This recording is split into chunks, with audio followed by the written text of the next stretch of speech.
Izanen note da Baionako auzapeza, ezkerrekoa abertzalea eta euskalduna. Gaur-gaurkoz, posible da. Bigarren itzulirako aliantza eginik, ezkerrak aukera historikoa du Ejiko Etxea bere ganatzeko. Eta kasu hortan, Jean-Claude Iriart EH-baiko kidea izanen litzateke Ejiko buruzagia. Igandean izan zen Ejiko bozen lehen itzulia, eta Lapurdiko hiriburuan, Jean-René Etxegarai gailendu zen bozen euneko 22 bilduta. Ondotik, ezkerreko bi hautagaiak. Iriartek euneko 22 eskuratu zituen eta Argi Etxetok euneko 21 kakotxlau. Ordutik elkarrizketan aritu dira, eta astearte goizerako akordioa lortu dute bigarren itzulira elkarrekin aurkezteko. Iriart izanen da zerrenda burua.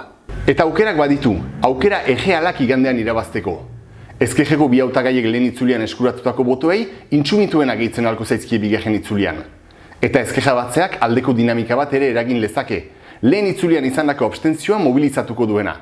Euneko 26koa izan zen abstentzioa, eta Baiona iparraldeko auzo popularetan da parte hartzea palena.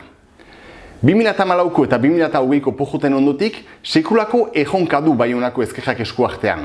Baina eragina ez da Baionara mugatzen. Etxegaraik alkatetza galduko balu, Euskal Hirigune Elkargoko lehendakaritza ere kolokan legoke.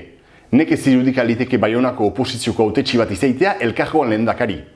Lapurdi kostaldeko eskuinak beste hautagaitza bat jobosa lezake. Baina nor, Angeluko Claude Olive, Bidarteko Emmanuel Altzuri, Doniman Eloitzuneko Jean-François Irigoyen, bakar batek ere ez du Etxegarairen figura bateratzailea. Kanbon irabazita ahatik, Peio Etxeleku lehian txartuko da, eta erri txikien ordezkaritza defenda lezake. Ezkerreko abertzaleek ere ale Iriart aurkez dezakete, eta badu zabalago batzeko gaitasuna. Etxeleku, Iriart, Euskal Elkargoko ondoko lehendakaria ere, abertzalea eta euskalduna izan daiteke. Bai, igandean hainiz bada jokoan.